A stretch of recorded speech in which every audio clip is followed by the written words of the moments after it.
Hello, everybody, and welcome to Live with Main Street. It's Jim Ludwig and And I started Gunina. Hi, everyone. Hi, Jim. thanks for joining us. Anna, I just got back from London, and the only thing I brought you back was a cold. I'm sorry. No, thank you. No, thank you. We're good here in the rainy Bay Area today, but we need the rain so that, yes. 87 in Las Vegas. Sorry. All right, put that weather talk aside. Let's talk about insurance. More important things to talk about today. And insurance in our trade is called risk management.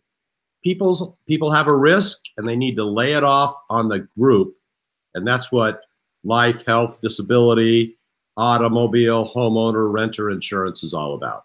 We got a lot of questions today. You want to get to them? Are you ready for the first one? Yeah, let's just get moving. Yes, we do have a lot of questions, so go ahead.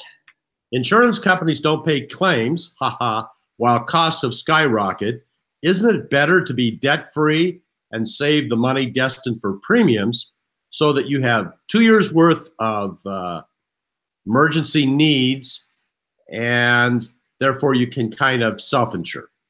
Well, I think it depends, Jim, and we probably both can add a little bit to this, an answer to this question, because some risks are worth insuring yourself, but some risks you just cannot insure. So, I mean, the first thing comes to mind is maybe life insurance. How can you, if you had a life insurance policy that was worth millions of dollars, and all of a sudden you decided that instead of paying the premium, let's say it's a term policy over the next 20 years, you're going to save up that in a savings account. Well, that's never going to give you the same amount in coverage, right? So yes, you could have saved the premium, but what if the catastrophic event happened and you needed the coverage? So I don't think it's true in all cases, but in some, you may consider self-insuring.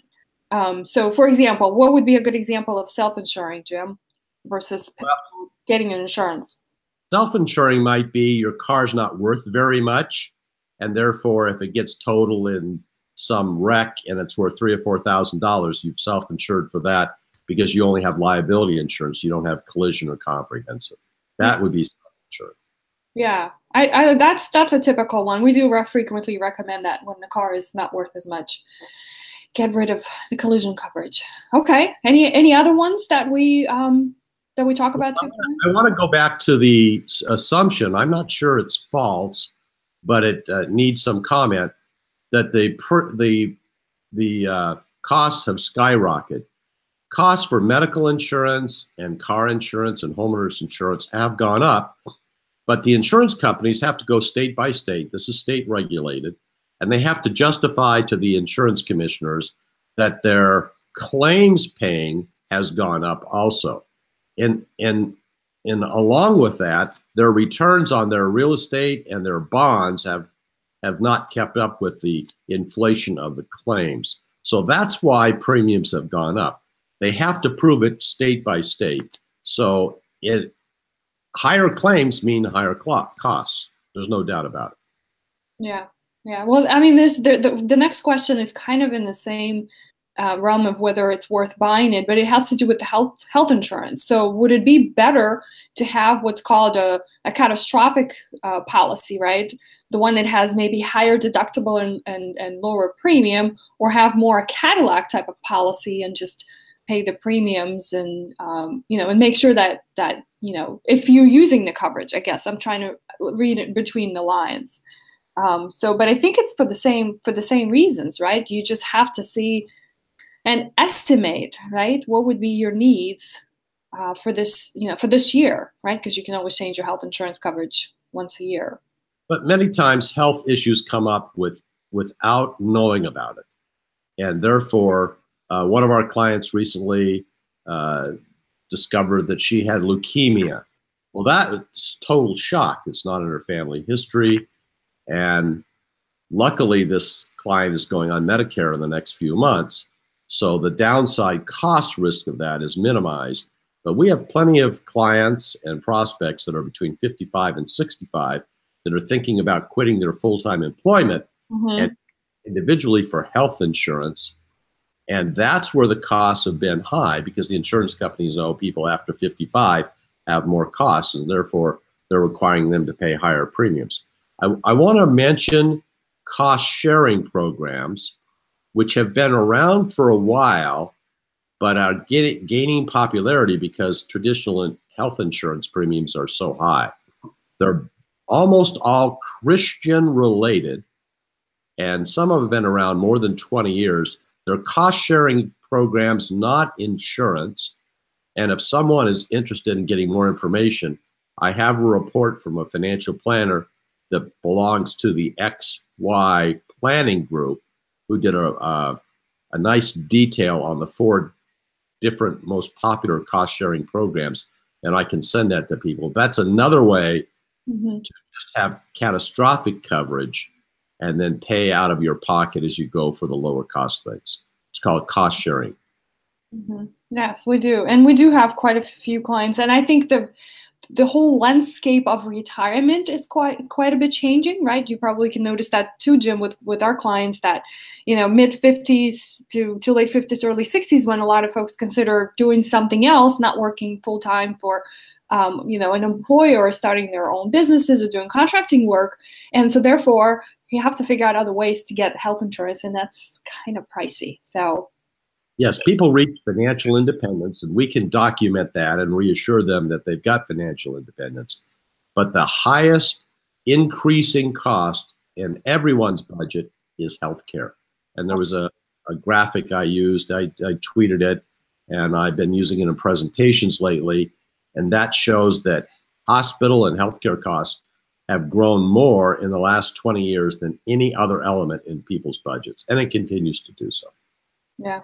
Yeah, well, we have to think about it ahead of time. So in the same realm of, you know, insurance is, when is it too late to buy long-term care insurance? Because that's one of the questions that kind of goes hand in hand. Some people, I don't think, quite really understand, you know, what long-term care insurance is. And so some assume, okay, that's my health care. And so is because we don't, at least with clients that I work with, we look at it at long-term care insurance from the perspective of, can you self-insure first? Do you have enough resources to cover expenses in old age, right? For somebody to take care of you, not healthcare wise, right?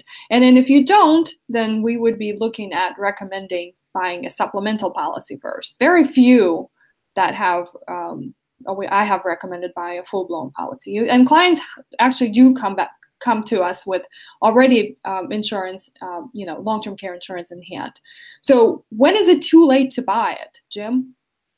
Well, usually around age 60, premiums start to skyrocket in the terms of one of the questions we just talked about. And that's because you have less time left to gather the money in the form of a premium until you might have a claim. So when I was selling it more than 20 years ago, I was selling a long-term care insurance. Age 55 seemed to be the appropriate time when the premiums weren't too high and the length of time you would pay premiums weren't too long. So guess what age I bought long-term care insurance at? Right around that age, Jim. Age 55, and I'm still paying. Yeah. But I haven't had a need for it, so that's good. There was a rule of thumb, and it's changed a little bit, but maybe our viewers will appreciate this. If you had a net worth of less than $250,000, you probably couldn't even afford the premiums. And if you had a net worth of more than $1.5 million, you could probably self-insure. And as time has gone along in this business, Anna, and I'm sure you can appreciate this too, I'll mostly live on either coast of the United States. And houses have appreciated, and many of our clients who are retired have a house they own mortgage free. And that becomes one of a number of elements to make sure they have enough savings for long-term care expenses. Because when we factor in the house as part of their financial puzzle, it's more than enough to take care of the incremental cost of long-term care for a number of years. Yeah. But people who live in Pennsylvania or Ohio or Iowa haven't been as lucky with the appreciation of real estate, and therefore using a house as another factor isn't a practical solution. Right. And well, and also to point out, right, even the cost of care is less expensive in those areas, but it's still an expense that we want to factor and consider for. The cheapest cost is Nebraska, if anybody wants to know. There you go. It's never too late, but I will tell you there's only 5 companies, as far as I know, still selling long-term care insurance. That's Most right. of the companies that got into it years ago have sold out that part of the business because they lost a lot of money because they underpriced it. And our federal workers who bought that insurance years ago have had huge increases in their premiums Over the because last years. so high. So just getting in with a cheap policy may not ensure that you don't have large increases in those premiums. Yeah, I think this kind of insurance should be viewed as supplemental, right? And looking at your other resources and options in terms of how that need should be covered. All right, moving on to the next question. A little bit of switch. We're kind of going back and forth. Health insurance, long-term care, life insurance. We talked a little bit about it at the beginning. Second to die policies. It doesn't come up a lot. I have not had anybody yet actually with second to die policies, Jim. But there's a client that's asking, and can we chat about that a little bit? I know that's more of a longer term. It is a longer term planning, but it's for sort of other reasons that you would think life insurance is used for. It's more for the estate planning and making sure that the kids, right, or whoever the beneficiaries are, actually get it when the second person dies. Are there any other tips or features that you want to discuss around the second to die life insurance policies? The traditional use was ultra high net worth clients, and now this would be people over $20 million in net worth, to have liquidity to pay the estate taxes. So right now, you can avoid paying estate taxes on a combination for a couple of $22 million. So the second to die is only appropriate. And as far as I know, we only have one client with a second to die policy, and they bought it when the limits for estate taxes were lower, but their estate has grown, so it's still an appropriate product. The other one is usually for business owners to have a second to die policy if it's a mom and pop company and it's going on to the kids if there was an estate tax due, or because some states actually have death taxes or estate taxes still at a lower level. It was the ability to give the kids liquidity rather than having to sell the business. It's not very practical because limits have gone up, but there is still a need in certain situations. It's not a major product being sold by life insurance people now just because of those limits have gone up. What about special needs case? Because I think this client is asking a question. Special needs circumstances when you have children that will need to have care. Because isn't it true that it's more economical in terms of cost, right? Because the underwriting and the premiums are based on the joint life, and if one of the spouses, let's say, is not as healthy and they wouldn't be able to qualify otherwise for the coverage, then as a group, right, as the two, they could. But special needs cases, I think, would be, maybe an option to consider, because that's where there is a need to have resources to take care of the. Right, that's a very good point, and there are other cases like that where there is a unique issue of needing money at the end of a couple's life. Yeah. Good. Well, yeah. Okay. I just thought. Go ahead. We're switching back and forth. Sorry, I'm talking over you. Of course. Is that news? All right. Now, here in the rainy Bay Area today, we actually need to have an umbrella. I have an umbrella. But okay, let's talk about the umbrella liability coverage and how much of it do we actually need, right? And when is it too much? Well, it's too much. Let's answer the second question first. It's too much when the agent sells you too much, trying to create a need where maybe none doesn't exist. The premiums for supplemental liability coverage, called umbrella, usually is excess coverage on top of your home and your auto coverage. It also has some other features. The big one is slander and libel coverage. So if you slander some famous person that might live in Washington, D.C., your umbrella policy would cover you versus your homeowner policy, which wouldn't. Yeah. But given that, usually what we look at is how many taxable assets you have. Taxable would be investment accounts where you pay taxes every year versus retirement accounts where you defer those taxes till later on distributions. 401ks, 403bs are covered under ERISA, and they avoid creditors, except for the IRS. Of course, the IRS can always go after any money, but creditors, even in bankruptcy, can't go after retirement accounts covered by ERISA. There is some protection at some amounts by states for IRAs. In California, it's $500,000 per person. So we're looking for how much of your assets might be exposed that are not protected by law from creditors. And usually they have a large equity in their house. They have a large taxable account or accounts. And by the time something gets above $800,000 or $900,000, and the liability limit on their homeowner and their automobile insurance might be only $500,000, is when we as financial planners start to say, maybe they need some additional coverage. The odds of using that coverage, very small. It usually has to be something involving gross negligence, whether you're really a bad person doing a bad act, and therefore they're going to come after you for everything.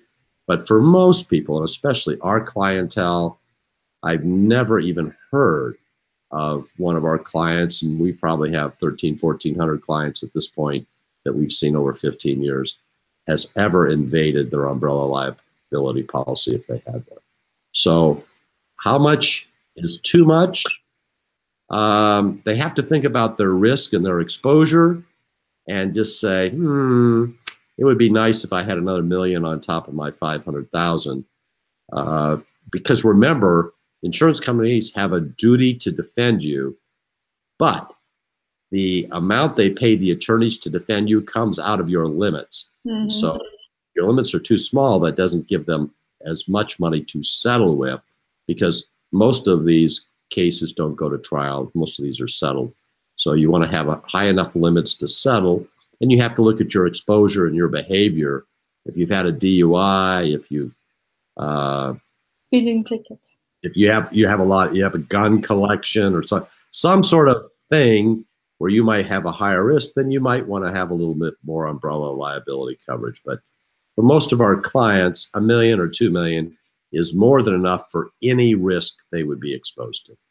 I do actually have a client right now who benefited. I shouldn't say benefited. I don't even know how to put it, but she was in an accident. She was hit by a car, really bad accident. And so she came to see us after everything was settled. But thank God the person who caused the accident, right, had an umbrella policy, because when she came, she had a settlement of $1,002,000, right? So that was kind of, you actually saw somebody on the other side where thank God that person had, because typically if it's a automobile policy, I mean, you see 500,000 liability limit is high, so like you gotta have the umbrella for something like that to work. And yes, attorney fees ate up quite a bit of that settlement, but you know, it's money is nothing compared to what this person had to go through. So the other question that's is in the same arena with the umbrella. So you have the homeowner's policy, you have the automobile policy, or you have renters too, and each of these policies have their own limits. And then on the top of that, you have your umbrella. So how low do these limits, or can these limits go, so that it's actually, there's not a gap, right? Because sometimes we see that with our clients, it's like, there is a gap, right? Or you need to bring up to a certain coverage. So I know it's 100,000. Some insurance companies will go, I don't think I've seen anything lower than that. Is that your understanding, Jim? I apologize for my cold. Each company sets their limit. So it's, the only thing we just have to make sure we configure, right, that there's not a gap. So double check with your insurance company. Good. Okay. All right. Moving right along. So switch topics a little bit. back to, I guess, life insurance. So let's see. All right, my whole life insurance policy has lots of cash, but I don't have a need for the death benefit. What should I do with it? A whole life insurance policy is a policy that's permanent, that lasts your whole life, as opposed to term, right, which is 10 years, 20 years, 30 years. So, and these types of policies are called hybrid, right? They have the insurance piece, but they also have something called an investment component. So when we're talking about cash value, it's that investment piece that has accumulated something for you. So the question is, you've got the cash value, don't really need the insurance. What do you do with it? Well, if you can use a charitable tax deduction, I have a good idea. You ask for a reduced paid up policy, which means you don't have to, I am so sorry. You don't have to make any more premium payments, and then you transfer ownership to a charity and get a tax deduction for that reduced paid up policy. Okay. Well, I mean, at the very least, you can always cash out the policy, right? Take your cash value and be done with it. The question is, you still have to pay premiums?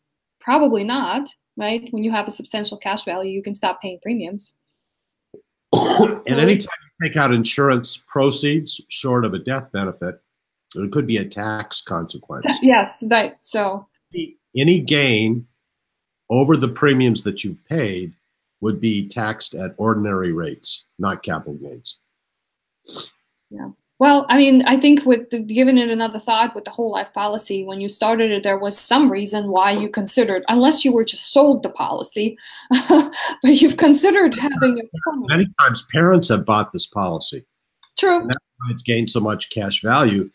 And then they say, gee, it's only a $50,000 policy and I've got $35,000 worth of cash value. What do I do with it?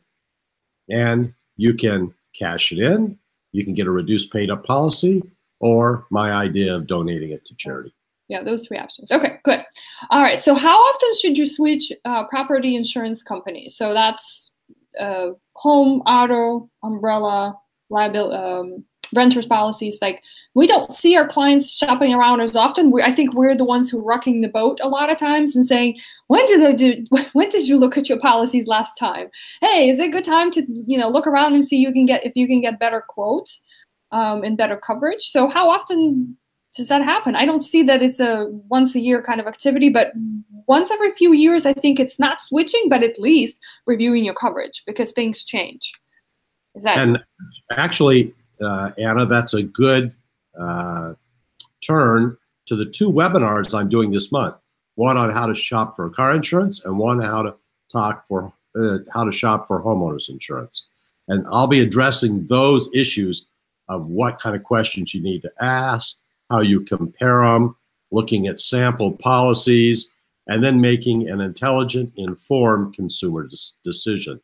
Every 3 or 4 years is a good sequence to do that. Yes. Okay. Yes. All right. Well, so thank you, Jim. This is going to be exciting. I'm looking forward to your webinars. Okay. Do we have more questions? Yes. My life insurance company, their rating has been downgraded, and I get notifications that I may need to switch. Wouldn't that be expensive? Well, I would assume yes, because you probably, well, for one simple reason, is that you're just simply older than you were when you got your insurance policy, right? So that means you may have to go and do a whole other underwriting. Yeah, do you? Well, first of all, an outside salesperson notifying you that an insurance company's ratings have lowered is an unfair sales practice in most states and something that could get an agent sanctioned. So if you're being solicited by someone else because they know you have a XYZ life insurance company policy and their ratings have been downgraded, and there's ratings for several different parts of the insurance business. One is financial soundness, the other one's on claims paying ability. So you have to look at what rating you're looking at. And every state insurance department has an insurance fund. They charge fees on policies issued to have a fund. And in most states, even if your insurance company went bankrupt, the state fund would back policies up to 250,000. Annuities have similar coverages by the states. So I wouldn't worry about a downgrade in an insurance company. The last bankruptcies of insurance company, only one major one that I know of, was in the 1990s. And nobody lost a dime. Some people lost interest, but they didn't lose the principal value of the cash value or the death benefits. So I'm not sure I would be motivated ever to change a policy based on someone else telling you the rating has gone down. Okay, that's a good way to put it. Okay, well, we're right out of time, Jim. We did good. Lots of questions. And so this, just to remind everybody, this month we're focusing, the whole month of April, we're focusing on insurance, all kind of insurance. And so stay tuned for our blogs, articles, webinars. And we'll see you next month again. Jim, I hope you feel better, and you better leave your cold in London. Do not come do not bring it back to Las Vegas. But yes, everybody have a great the rest of the day, and see you next month. Thanks for tuning in. Bye, Jim. Bye now. Bye, everybody.